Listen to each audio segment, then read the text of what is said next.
എല്ലാവർക്കും നമസ്കാരം. ഐശ്വര്യത്തിൻ്റെയും മോക്ഷത്തിൻ്റെയും വലിയൊരു പുണ്യകാലം കൂടി വന്നെത്തിയിരിക്കുകയാണ് മഹാശിവരാത്രി. എല്ലാവരും ശിവരാത്രി വ്രതമെടുക്കാനും ക്ഷേത്രത്തിൽ പോകാനും ഒക്കെ തയ്യാറെടുത്ത് നിൽക്കുകയാവും. എന്നാൽ നമ്മളിൽ പലരെയും അലട്ടുന്ന ചില കാര്യങ്ങളുണ്ട്. എനിക്ക് പീരീഡ്സ് ആണ്, എനിക്ക് വ്രതമെടുക്കാൻ പറ്റുമോ? ഒരുപാട് ആഗ്രഹമാണ് ശിവരാത്രി വ്രതമെടുക്കാനായിട്ട്, പക്ഷേ പീരീഡ്സ് ആണ്, വ്രതമെടുക്കാൻ എനിക്ക് പറ്റുമോ? വീട്ടിൽ പുലയുണ്ട്, ഞാൻ എന്ത് ചെയ്യും? എനിക്ക് രാത്രി ഉറക്കമിളയ്ക്കാൻ ആരോഗ്യ പ്രശ്നങ്ങളുണ്ട്, പുണ്യം കിട്ടില്ലേ? അതുകൊണ്ട് എനിക്ക് വ്രതം നോൽക്കാൻ പറ്റില്ലേ? ഇനി ഭസ്മം എങ്ങനെയാണ് ധരിക്കേണ്ടത്? പലരും തെറ്റായ രീതിയിലാണ്, അതായത് പല വീഡിയോസിലും പലരും പല രീതിയിൽ ഭസ്മം ധരിക്കാനാണ് പറയുന്നത്. അതിൻ്റെ ശരിയായ രീതി എങ്ങനെയാണ്? ഇങ്ങനെ നൂറുകണക്കിന് സംശയങ്ങളാണ് ഭക്തജനങ്ങൾക്ക്. ഇന്നത്തെ വീഡിയോയിൽ നമ്മൾ ചർച്ച ചെയ്യുന്നത് സാധാരണ കണ്ടുവരുന്ന ഇത്തരം പ്രായോഗികമായ സംശയങ്ങളെക്കുറിച്ചാണ്. അതോടൊപ്പം തന്നെ ശിവരാത്രി നാളിൽ വീട്ടിൽ അറിഞ്ഞോ അറിയാതെയോ നമ്മൾ ചെയ്യാൻ പാടില്ലാത്ത 12 കാര്യങ്ങളെക്കുറിച്ചും ഞാൻ പറയുന്നുണ്ട്. ശിവകോപം വരുത്തി വെച്ചാൽ ഗൃഹം മുടിയും എന്നാണ് പറയപ്പെടുന്നത്. അതുകൊണ്ട് ഈ 12 കാര്യങ്ങൾ ഈ ശിവരാത്രി നാളിൽ, അതായത് നാളെ തൊട്ടുള്ള ശിവരാത്രി ദിവസം പാരണ വീടുന്നത് വരെയുള്ള ദിവസങ്ങളിൽ നമ്മൾ ഒരിക്കലും ചെയ്യാൻ പാടില്ലാത്ത 12 കാര്യങ്ങളെക്കുറിച്ചും ഞാൻ ഈ വീഡിയോയിൽ വ്യക്തമായിട്ട് പറയുന്നുണ്ട്. നിങ്ങളുടെ എല്ലാ സംശയങ്ങൾക്കും ഈ വീഡിയോയിൽ മറുപടിയുണ്ട്. അതുകൊണ്ട് തന്നെ വീഡിയോ പൂർണ്ണമായും കാണാൻ ശ്രമിക്കുക. കൂടാതെ നമ്മുടെ തുളസി തീർത്ഥം എന്ന ഈ ഒരു ചാനൽ നിങ്ങൾ ആദ്യമായിട്ടാണ് കാണുന്നതെങ്കിൽ ഒന്ന് സബ്സ്ക്രൈബ് ചെയ്യാൻ മറക്കരുത് കേട്ടോ. കൂടാതെ ഈ വീഡിയോ ഇപ്പോൾ തന്നെ ഒന്ന് ലൈക്ക് ചെയ്യാനും മറക്കല്ലേ കേട്ടോ. ഏറ്റവും കൂടുതൽ പേര് ചോദിക്കുന്ന കാര്യമാണ് ആർത്തവ സമയത്ത്, അതായത് നമുക്ക് പീരീഡ്സ് ആവുന്ന സമയത്ത് ശിവരാത്രി വന്നാൽ എന്ത് ചെയ്യുമെന്നത്. അതായത് മഹാദേവൻ്റെ അത്രയും ഭക്തരായിട്ടിരിക്കുന്ന നമ്മൾ, പ്രത്യേകിച്ച് സ്ത്രീകൾ, വിവാഹിതരായ സ്ത്രീകളാവാം, കല്യാണം കഴിക്കാത്ത ഇഷ്ടപ്പെട്ട മംഗല്യം നടക്കാൻ പ്രാർത്ഥിച്ചിരിക്കുന്ന സ്ത്രീകളാവാം. നമുക്കറിയാം ഭഗവാനോട് അത്രമേൽ ചേർന്ന് നിൽക്കാൻ പറ്റുന്ന ഒരു ദിവസമാണ്. വിവാഹിതരായ സ്ത്രീകൾക്ക് നല്ല ദീർഘമംഗല്യഭാഗ്യം ലഭിക്കാനും വിവാഹം കഴിക്കാത്തവർക്ക് ഇഷ്ടപ്പെട്ട പ്രണയമൊക്കെ ഉള്ളവർക്ക് അതൊക്കെ നടത്തി കിട്ടാനും ഒക്കെ വേണ്ടിയിട്ട് ഭഗവാന്റെ ഈ ഒരു മഹാശിവരാത്രി വ്രതം എടുത്താൽ അത്രയും പുണ്യമാണെന്ന് സ്ത്രീകൾക്കെല്ലാം അറിയുന്ന ഒരു സമയം കൂടിയാണിത്. ആ ഒരു സമയത്ത് നമുക്ക് പറയാൻ പറ്റില്ലല്ലോ നമ്മളുടെ കാര്യം. ആ ഒരു സമയത്ത് പീരീഡ്സ് കയറി വന്നാൽ നമുക്ക് എന്ത് ചെയ്യാൻ പറ്റും? എല്ലാവർക്കുമുള്ള ഒരു സംശയമാണ്, എല്ലാവർക്കുമുള്ളൊരു വിഷമം കൂടിയാണിത്. നമ്മൾ മനസ്സിലാക്കേണ്ട ഒരു കാര്യം എന്ന് പറയുന്നത് ഭക്തി എന്നത് മനസ്സിലാണ്. ശരീരം അശുദ്ധമായാലും മനസ്സ് അശുദ്ധമല്ല എന്നത് നിങ്ങൾ മനസ്സിലാക്കണം കേട്ടോ. നിങ്ങൾക്ക് ക്ഷേത്രത്തിൽ അന്നേ ദിവസം പോകാനോ പൂജകൾ ചെയ്യാനോ സാധിക്കില്ല എന്നേ ഉള്ളൂ. എന്നാൽ നമുക്ക് വീട്ടിലിരുന്ന് മനസ്സറിഞ്ഞ് നമശിവായ ജപിക്കുന്നതിനോ ശിവപുരാണമോ കഥകളോ കേൾക്കുന്നതിനോ ഒരു തടസ്സവും ഇല്ല കേട്ടോ. നമുക്കൊന്ന് പീരീഡ്സ് ആയി എന്ന് പറഞ്ഞിട്ട് ഇനി ഒരു ഉപവാസവും എടുക്കാൻ പറ്റില്ലെങ്കിലും ഭഗവാനെ ധ്യാനിച്ചാൽ മാത്രം മതിയാവും. അതുപോലെ തന്നെ പുലയോ വാലായ്മയോ ഉള്ളവർക്കും ക്ഷേത്ര ദർശനം പാടില്ല കേട്ടോ. പക്ഷേ നിങ്ങളുടെ ഉള്ളിലെ ശിവനെ ആരാധിക്കാൻ നമ്മൾക്ക് എന്തെങ്കിലും ഇത് തടസ്സമാവുമോ? ഒരിക്കലുമില്ല. വിളക്ക് കൊളുത്താൻ സാധിക്കാത്തവർ ഭഗവാന്റെ ചിത്രം മനസ്സിൽ ധ്യാനിച്ച് മന്ത്രങ്ങൾ ഉരുവിടുക. ഭഗവാൻ നോക്കുന്നത് നിങ്ങളുടെ ഭക്തിയെയാണ്, നമ്മുടെ സാഹചര്യങ്ങളെ അല്ല എന്നതാണ് നമ്മൾ ഈ ഒരു സമയത്ത് മനസ്സിലാക്കേണ്ടതായിട്ടുള്ളത്. ഇനി ശിവരാത്രി വ്രതം എങ്ങനെ എടുക്കണം എന്നൊന്ന് ഞാൻ വിശദമാക്കാം. പൂർണ്ണ ഉപവാസം എടുക്കാൻ സാധിക്കുന്നവർക്ക് അത് ചെയ്യാം. എന്നാൽ ആരോഗ്യ പ്രശ്നങ്ങൾ ഉള്ളവർ, മരുന്നൊക്കെ ധാരാളം കഴിക്കുന്നവരാണ് ഈ ഒരു കാലഘട്ടത്തിൽ അല്ലേ, അവരൊക്കെ നിർബന്ധമായും ഭക്ഷണം കഴിക്കേണ്ടതായിട്ടുണ്ട് കേട്ടോ. ഒരിക്കലൂണ്, അതായത് ഒരു നേരം മാത്രം അരി ആഹാരം തലേ ദിവസം നമ്മൾ കഴിക്കാൻ ശ്രദ്ധിക്കണം. അതായത് ഫെബ്രുവരി 14 ശനിയാഴ്ച ദിവസം. ഇനി പ്രധാനമായും നമ്മൾ ശ്രദ്ധിക്കേണ്ട കാര്യം മാംസാഹാരം നമുക്ക് പൂർണ്ണമായിട്ടും ഒഴിവാക്കി നിർത്തണം.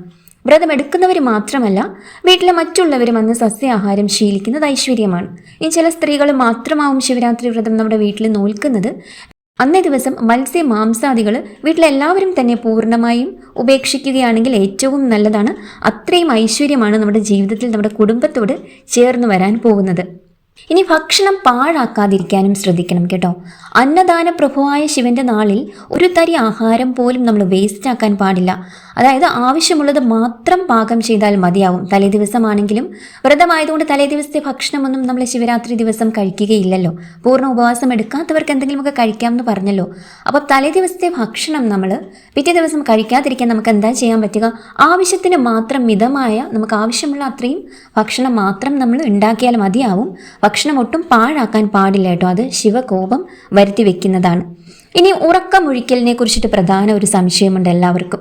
അതായത് എല്ലാവരും പറയുന്നുണ്ട് ആരോഗ്യ പ്രശ്നങ്ങൾ മൂലം, പ്രായമുള്ള അമ്മമാരാണെങ്കിലും മുത്തശ്ശിമാരും ഒക്കെ ശിവരാത്രി വ്രതം നോൽക്കുന്നവരുണ്ട്. അപ്പം ഉറക്കമിളയ്ക്കാൻ എല്ലാവരെയും കൊണ്ടൊന്നും സാധിച്ചെന്ന് വരില്ല. അങ്ങനെയുള്ളവർക്ക് എന്ത് ചെയ്യാൻ പറ്റും എന്നൊരു സംശയം വരുന്നുണ്ടായി. രാത്രി മുഴുവൻ ഉറക്കമിളയ്ക്കാൻ സാധിക്കാത്തവർക്ക് ഒരു പ്രത്യേക മുഹൂർത്തമുണ്ടോ എന്ന് പലരും ചോദിക്കാറുണ്ട്. ശിവരാത്രിയിലെ ഏറ്റവും പുണ്യമായ സമയം അർദ്ധയാമം അല്ലെങ്കിൽ നിശീതകാലമാണ്. അതായത് രാത്രി 12 മണിയോടെ അനുബന്ധിച്ചുള്ള ഒരു സമയമാണിത്. നിങ്ങൾക്ക് രാത്രി മുഴുവൻ ഉണർന്നിരിക്കാൻ വയ്യെങ്കിൽ ഈ ഒരു 12 മണി അടുപ്പിച്ച് വരുന്ന ആ ഒരു സമയത്ത് എന്ത് ചെയ്യാൻ പറ്റും? ഈ സമയം വരെ നമ്മളൊന്ന് ഉണർന്നിരുന്ന് പ്രാർത്ഥിച്ച ശേഷം നിങ്ങൾക്ക് വിശ്രമിക്കാവുന്നതാണ്. ഉറക്കം കളയാൻ ബുദ്ധിമുട്ടുള്ളവർ അനാവശ്യമായ സംസാരങ്ങൾ ഒഴിവാക്കി ശിവമന്ത്രങ്ങൾ ആ ഒരു സമയത്ത് കേൾക്കുകയോ ജപിക്കുകയോ ചെയ്യുക. വെറുതെ ഉറക്കം വിളയ്ക്കുന്നതല്ല ആ സമയം ഭഗവാനെ ചിന്തിക്കുന്നതിലാണ് കാര്യം. ഇനി നമ്മൾ പറഞ്ഞു ഉറക്കം വിളയ്ക്കാമെന്ന് പറഞ്ഞിട്ട് വെറുതെ ഉറക്കം വിളിച്ച് ഫോണൊക്കെ കണ്ടിട്ട് റീൽസൊക്കെ കണ്ടിട്ട് അങ്ങനെയല്ല ഇരിക്കേണ്ടത്. ഫോൺ കാണാം, പക്ഷെ ഭഗവാന്റെ കാര്യങ്ങളൊക്കെ ഫോണിൽ കാണുന്നത് നല്ലതാണ് കേട്ടോ. അങ്ങനെ ആ ഒരു സമയം വിനിയോഗിക്കാൻ നിങ്ങൾ ശ്രദ്ധിക്കണം. ഇനി നമ്മുടെ ജീവിതത്തിൽ ഞാൻ നേരത്തെ പറഞ്ഞു ശിവകോപം ഉണ്ടാകാതിരിക്കാൻ ശ്രദ്ധിക്കേണ്ട ചില കാര്യങ്ങളുണ്ട്. ഇത് നമ്മൾ ശ്രദ്ധിച്ചില്ലെങ്കിൽ ശിവകോപം ഉണ്ടായാൽ നമ്മുടെ കുടുംബം തന്നെ മുടിയും എന്നാണ് പറയുന്നത്. ഇത് വാസ്തവമാണ് കേട്ടോ. അപ്പോൾ നിങ്ങൾ എന്തൊക്കെ കാര്യങ്ങൾ ശ്രദ്ധിക്കണം ഈ ഒരു 2-3 ദിവസങ്ങളിൽ ചെയ്യാൻ പാടില്ലാത്ത കാര്യങ്ങളെക്കുറിച്ച് പറയുകയാണ്. വളരെയധികം ശ്രദ്ധിച്ചിരിക്കണം കേട്ടോ. കൂവളത്തിലയാണ് ആദ്യത്തെ കാര്യം. അതായത് കൂവളത്തില നമ്മൾ പറിക്കുമ്പോൾ 3 ഇതളുകൾ വേർപെടുത്താതെ ചേർത്ത് തന്നെ പറിക്കണം. അതായത് ഓരോ ഇതളുകളായിട്ട് പറിക്കാൻ പാടില്ല. 3 ഇലകൾ വേർപെടുത്താതെ ചേർത്ത് തന്നെ പറിക്കാൻ ശ്രദ്ധിക്കണം. ഈ 3 ഇതളുകൾ എന്ന് പറയുന്നത് ശിവന്റെ ത്രിനേത്രങ്ങളെയാണ് സൂചിപ്പിക്കുന്നത്. ഇനിയും അന്നേ ദിവസം കൂവളത്തില പറിക്കാതിരിക്കാനും നമ്മൾ ശ്രദ്ധിക്കണം. തലേദിവസമൊക്കെ നേരത്തെ കൂവളത്തിലകൾ പിറ്റേ ദിവസത്തെ പൂജയ്ക്കായിട്ടൊക്കെ നമ്മൾക്ക് നേരത്തെ പറിച്ചു വെക്കാവുന്നതാണ്. ഇനി ഭിക്ഷ നൽകാൻ ശ്രദ്ധിക്കുക. അതായത് ദാനം നൽകുക എന്നുള്ളതാണ്. വീട്ടുമുറ്റത്ത് അന്നേ ദിവസം സഹായം തേടി ചിലർ എത്തുന്നുണ്ടാവും. ഇനി ഭഗവാൻ തന്നെയാണോ വേഷം മാറി വരുന്നത് എന്ന് പോലും നമുക്ക് പറയാൻ പറ്റില്ല. അത്രയും പ്രത്യേക ദിവസങ്ങളിലൊക്കെ ഭഗവാൻ അത്രമേൽ പ്രിയപ്പെട്ടവരുടെ വീടുകളിൽ തീർച്ചയായിട്ടും ഭഗവാൻ വരും. അപ്പം അങ്ങനെ ഭിക്ഷാടനത്തിനായിട്ട് ആരെങ്കിലും നമ്മുടെ വീട്ടുമുറ്റത്ത് സഹായം തേടി എത്തുന്നതാണെങ്കിൽ ഒരിക്കലും വെറും കൈയോടെ അവരെ മടക്കാൻ പാടില്ല കേട്ടോ. ഭഗവാൻ ഏതെങ്കിലും രൂപത്തിൽ നമ്മളെ പരീക്ഷിക്കാൻ വന്നതാവും എന്ന് തന്നെ നിങ്ങൾ മനസ്സിൽ വിചാരിക്കുക. ഇനി വീടിൻ്റെ വടക്ക് കിഴക്കേ മൂല, അതായത് ഈശാനക്കോണ് വളരെ വൃത്തിയായിട്ട് സൂക്ഷിക്കേണ്ടതായിട്ടുണ്ട്. അത് ശിവരാത്രിയോടനുബന്ധിച്ച് മാത്രമല്ല എല്ലാ ദിവസങ്ങളിലും നമ്മൾക്ക് ഈശാനക്കോൺ വളരെ വൃത്തിയായിട്ട് ഇരിക്കേണ്ടതായിട്ടുണ്ട്. അവിടെ മാറാലയോ മാലിന്യങ്ങളോ ഒന്നും ഉണ്ടാവാൻ പാടില്ല കേട്ടോ. ഇനി പിതൃക്കളെ സ്മരിക്കുക എന്നതാണ് അടുത്തൊരു കാര്യം. നമുക്കറിയാം ഭഗവാന്റെ അനുഗ്രഹം എത്രമേൽ നമ്മുടെ ജീവിതത്തോട് ചേർന്നുണ്ടായെങ്കിലും പല കാര്യങ്ങളിലും നമുക്ക് തടസ്സങ്ങൾ അനുഭവപ്പെടുന്നുണ്ടാവും. അതങ്ങനെ നിങ്ങളുടെ ജീവിതത്തിൽ സംഭവിക്കുന്നുണ്ടെങ്കിൽ പിതൃക്കളുടെ അനുഗ്രഹം നിങ്ങളുടെ ജീവിതത്തിൽ ഇല്ല എന്ന് തന്നെ പറയേണ്ടി വരും. അതുകൊണ്ട് തന്നെ ഈ മഹാശിവരാത്രി ദിവസം മൺമറഞ്ഞ പിതൃക്കളെ കുറ്റപ്പെടുത്തുകയോ ശപിക്കുകയോ ഒന്നും നമുക്ക് അറിയാതെ പോലും നാവിൽ നിന്ന് വരാതെ പിതൃതർപ്പണമൊക്കെ ചെയ്താൽ പിതൃക്കളുടെ അനുഗ്രഹം അത്രയും നമ്മുടെ ജീവിതത്തോട് ചേർന്ന് നിൽക്കുകയും തന്മൂലം നമുക്കിപ്പം തടസ്സപ്പെട്ടുകൊണ്ടിരിക്കുന്ന എല്ലാവിധ കാര്യങ്ങളിലെയും തടസ്സം മാറി അത് മംഗളകരമായി ഭവിക്കുകയും ചെയ്യും എന്നതിൽ യാതൊരു സംശയവും ഇല്ല. ഇനി അടുത്തതായി വീട് ഇരുട്ടിടരുത് എന്ന് പറയും. അതായത് സന്ധ്യയ്ക്ക് വിളക്ക് തെളിയിച്ച് വീട് പ്രകാശപൂരിതമാക്കണം. പ്രധാന വാതിൽ കുറച്ചു നേരമെങ്കിലും ആ ഒരു സന്ധ്യാസമയത്ത് തുറന്നിടാൻ ശ്രദ്ധിക്കണം കേട്ടോ. ഇനി വീട്ടിലെ കുട്ടികളെ കരയിപ്പിക്കുകയോ ഉപദ്രവിക്കുകയോ അന്നേ ദിവസം ഒരിക്കലും ചെയ്യാൻ പാടില്ല. ശിവരാത്രി നാളുകളിൽ കുട്ടികൾ സന്തോഷമായിരിക്കുന്നത് ഭഗവാൻ അത്രയും പ്രിയപ്പെട്ടതാണ്. അവർക്ക് നമുക്ക് മധുര പലഹാരങ്ങളോ പുതിയ വസ്ത്രങ്ങളോ ഒക്കെ നൽകുന്നത് വലിയ പുണ്യമായി കരുതപ്പെടുന്നുണ്ട് കേട്ടോ. ഇനിയും ശിവരാത്രി വ്രതം എന്നത് കേവലം ഒരു ദിവസം കൊണ്ട് തീരുന്നതല്ല. അതിൻ്റെ ഒരുക്കങ്ങൾ തലേ ദിവസം, അതായത് ശനിയാഴ്ച മുതൽ തന്നെ ആരംഭിക്കണം. തലേ ദിവസം പകൽ സസ്യാഹാരം കഴിച്ച് രാത്രിയിൽ അരിഭക്ഷണം ഒഴിവാക്കുക. അന്ന് നമ്മൾ ഒരിക്കലാണെന്ന് പറഞ്ഞു. അപ്പോൾ ഉച്ചയ്ക്കാവുമല്ലോ നമ്മൾ സാധാരണയായിട്ട് ചോറ് കഴിക്കുക. ആ ഒരു സമയത്ത് മാത്രം ചോറ് കഴിക്കുക. രാവിലെ പ്രഭാത ഭക്ഷണമായിട്ടും അരി ആഹാരം ഉൾപ്പെടുത്താതെ ഇരിക്കാൻ ശ്രദ്ധിക്കണം. അങ്ങനെ തലേ ദിവസം തന്നെ ശരീരം ശുദ്ധിയാക്കി മനസ്സ് ഭഗവാനിൽ അർപ്പിക്കണം. ശിവരാത്രി ദിവസം അതിരാവിലെ ഉണർന്ന് സ്നാനം ചെയ്ത് ശിവക്ഷേത്ര ദർശനം നടത്തുക. ഈ മഹാശിവരാത്രി ദിവസം അന്നേ ദിവസം നമ്മൾ ശിവക്ഷേത്ര ദർശനം നടത്തുമ്പോൾ പ്രദക്ഷിണം വളരെയധികം പുണ്യവും ഐശ്വര്യദായകവുമാണ്. ഓം നമ ശിവായ ജപിച്ചുകൊണ്ട് വേണം നമ്മൾ പ്രദക്ഷിണം നടത്തേണ്ടത്. ഇത് അടിപ്രദക്ഷിണമായിട്ടും വെക്കാം. അതായത് ഒരു കാല് മറുകാലിൽ തട്ടി ചേർത്ത് വെച്ച് മുൻപോട്ട് നടക്കുന്ന രീതി ഉണ്ടല്ലോ, അങ്ങനെയും ആവാം. അല്ലാതെ സാധാരണ മാറിൽ കൂപ്പുകൈ ചേർത്ത് വെച്ച് തൊഴുത് അങ്ങനെയും പ്രദക്ഷിണമാവാം. പ്രദക്ഷിണം തുടങ്ങുന്നത് ഭഗവാനെ നോക്കി കൈകൾ കൂപ്പി 108 തവണ പഞ്ചാക്ഷരി മന്ത്രം ജപിക്കാം. ഓം നമ ശിവായ. അതിനുശേഷം നന്ദീശ്വരനെ നമസ്കരിച്ച് ഓം നന്ദീശ്വരായ നമ എന്ന് താണ് വണങ്ങി തൊഴുതി ജപിച്ച് പ്രദക്ഷിണം ചെയ്ത് ഓവ് വരെ പോയിട്ട് ഓവ് മുറിച്ച് കടക്കാതെ തിരികെ വന്ന് വീണ്ടും ശിവനെയും നന്ദിയെയും തൊഴുത് വീണ്ടും ചുറ്റി പ്രദക്ഷിണം പൂർത്തിയാക്കി അങ്ങനെ 3 വട്ടം പ്രദക്ഷിണം ചെയ്യണം. കഴിഞ്ഞ വീഡിയോയിൽ ആരോ പ്രദക്ഷിണം ചെയ്യേണ്ടത് എങ്ങനെയാണ് എന്ന് ചോദിച്ചിട്ടുണ്ടായിരുന്നു. നമ്മൾ ചിന്തിക്കും ശിവക്ഷേത്രത്തിലെ പ്രദക്ഷിണം എല്ലാവർക്കും അറിയാം, ഓവ് മുറിച്ച് കടക്കാൻ പാടില്ല. അപ്പം അതിൻ്റെ ഒരു ചിട്ടവട്ടം എന്ന് പറയുന്നത് ഇങ്ങനെയാണ്. നന്ദീശ്വരനെ കൂടി താണു വണങ്ങി തൊഴുത് വേണം നമ്മൾ പ്രദക്ഷിണം പൂർത്തിയാക്കാനായിട്ട്. ഈ പ്രദക്ഷിണം സകല പാപങ്ങളും അകറ്റി സകല ദോഷങ്ങളും അകറ്റി സർവ്വ ഐശ്വര്യം തരും എന്നാണ് ഫലം. അന്ന് പകല് മുഴുവൻ ജലപാനം പോലും ഇല്ലാതെ വ്രതം നോൽക്കുന്നതാണ് ഉത്തമം. എന്നാൽ നമ്മൾ പറഞ്ഞു, ശാരീരിക ബുദ്ധിമുട്ടുള്ളവർക്ക് ഇളനീരോ പഴങ്ങളോ കഴിക്കാം. രാത്രിയിൽ ഉറക്കമിളിച്ച് ശിവനാമങ്ങൾ ജപിക്കുക. വ്രതം അവസാനിപ്പിക്കുന്നത് പിറ്റേ ദിവസം ഫെബ്രുവരി 16 തിങ്കളാഴ്ച അതിരാവിലെ കുളിച്ച് ക്ഷേത്ര ദർശനം നടത്തി തീർത്ഥം സേവിച്ച് വ്രതം അവസാനിപ്പിക്കാം. ഇതിനെ പാരണ വീടുക എന്നാണ് പറയുന്നത്. ഇനി അന്നേ ദിവസം ക്ഷേത്രത്തിൽ പോകാൻ എന്തെങ്കിലും സാഹചര്യങ്ങൾ കൊണ്ട് നിങ്ങൾക്ക് കഴിയുന്നില്ലെങ്കിൽ നമുക്ക് വീട്ടിൽ തന്നെ മലരും തുളസിയിലയും ഒക്കെ ഇട്ട തീർത്ഥം സേവിച്ചും നമ്മൾക്ക് പാരണ വീടാവുന്നതാണ്. ഇനി പാരണ വീടിയ ശേഷം തലേദിവസമൊക്കെ ഉറക്കമിളച്ചതാണെന്ന് പറഞ്ഞ് പെട്ടെന്ന് പോയി കിടന്ന് ഉറങ്ങാനൊന്നും ശ്രദ്ധിക്കരുത് കേട്ടോ. നമ്മൾ തീർച്ചയായിട്ടും അന്നേ ദിവസവും പകൽ ഉറങ്ങാതിരുന്നാൽ ഏറ്റവും നല്ലതാണ്. ഇനിയും നിങ്ങളുടെ ആരോഗ്യം അതിന് അനുവദിക്കുന്നില്ലെങ്കിൽ നിങ്ങൾക്ക് വിശ്രമമാവാം കേട്ടോ. ഇനിയും എല്ലാവർക്കുമുള്ള പ്രധാന സംശയത്തെക്കുറിച്ചിട്ടാണ് ഞാൻ പറയാൻ പോകുന്നത്. ഭസ്മം ധരിക്കേണ്ട ശരിയായ രീതി എങ്ങനെയാണ് എന്ന് നമ്മൾക്ക് എല്ലാവർക്കും സംശയമുണ്ട്. അതൊന്ന് നോക്കാം. അത് പല വീഡിയോസിലും ആചാര്യന്മാർ പല രീതിയിൽ പറയുന്നു എന്ന് പറയുന്നുണ്ട്. ഭസ്മം നനച്ച് ധരിക്കണം, നനയ്ക്കാതെ ധരിക്കണം, അങ്ങനെയൊക്കെ പല വിധത്തിൽ പറയുന്നുണ്ട്. ഇതിൻ്റെ ഒരു ശാസ്ത്രീയ വശം കൂടി നമ്മൾക്കൊന്ന് അറിഞ്ഞാലോ? സജ്ജല ഭസ്മധാരണം എന്ന് പറയും. അതായത് നനച്ചു തൊടുന്നതിനെയാണ് സജ്ജല ഭസ്മധാരണം എന്ന് പറയുന്നത്. പുണ്യ നദികളിലെ വെള്ളമോ അല്ലെങ്കിൽ ശുദ്ധമായ വെള്ളമോ ചേർത്ത് ഭസ്മം ചാലിച്ചു തൊടുന്ന രീതിയാണിത്.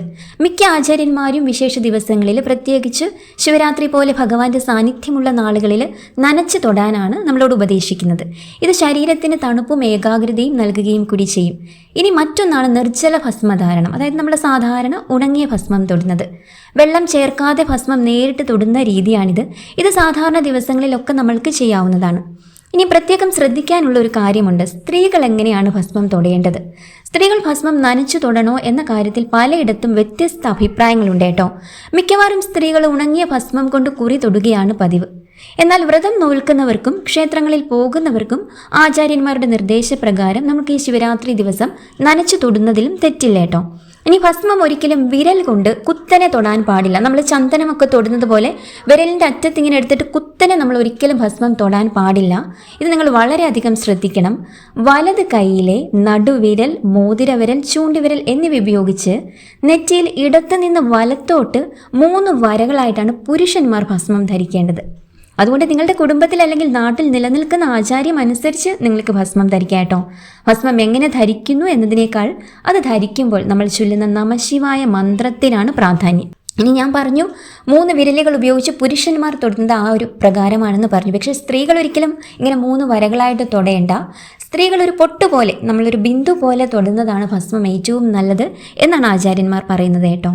ഇനി രാത്രി ഉറക്കമിളിക്കാൻ പറ്റാത്തവർ എന്ത് ചെയ്യണം എന്ന് ചോദിക്കുന്നുണ്ട്. രാത്രി മുഴുവൻ ഉണർന്നിരിക്കാൻ എല്ലാവർക്കും സാധിച്ചെന്ന് വരില്ല. എങ്കിൽ ഒരു പ്രത്യേക മുഹൂർത്തമുണ്ടോ? അതെ, ഉണ്ടല്ലോ. രാത്രി 12 മണിയോടനുബന്ധിച്ചുള്ള നിശീതകാലം അതീവ പുണ്യമാണ്. നിങ്ങൾക്ക് രാത്രി മുഴുവൻ ഉറക്കമിളയ്ക്കാൻ വയ്യെങ്കിൽ ഈ 12 മണി വരെയെങ്കിലും ഉറക്കമിളച്ച് പ്രാർത്ഥിക്കുക കേട്ടോ. ആ സമയത്ത് വെറുതെ TV കാണുകയോ സംസാരിക്കുകയോ ഒന്നുമല്ല ചെയ്യേണ്ടത്. ശിവസ്തുതികൾ കേൾക്കുകയോ സ്തോത്രങ്ങൾ ചൊല്ലുകയോ ഒക്കെ ചെയ്യാം. ഭക്തിയോട് അല്പനേരം ഉണർന്നിരിക്കുന്നത് പോലും വലിയ ഫലമാണ് നമ്മൾക്ക് നൽകുന്നത്. അങ്ങനെ ശിവരാത്രി വ്രതം അതിൻ്റെ എല്ലാ പൂർണ്ണതയോടും പുണ്യതയോടും കൂടി എടുക്കാൻ നിങ്ങൾക്ക് സാധിക്കട്ടെ. ഭഗവാന്റെ അനുഗ്രഹം എല്ലാവരുടെ മേലും ഉണ്ടാകട്ടെ. നിങ്ങൾ വ്രതം എടുത്താലും ഇല്ലെങ്കിലും മനസ്സ് ശുദ്ധമായി വെക്കാൻ ശ്രമിക്കുക കേട്ടോ. ഈ വീഡിയോ നിങ്ങൾക്ക് ഉപകാരപ്പെട്ടെങ്കിൽ തീർച്ചയായും നിങ്ങളുടെ പ്രിയപ്പെട്ടവർക്കും ഷെയർ ചെയ്യുക.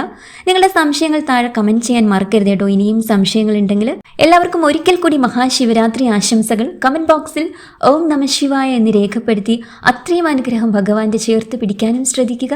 മറ്റൊരു വീഡിയോയിലൂടെ വീണ്ടും കാണാം.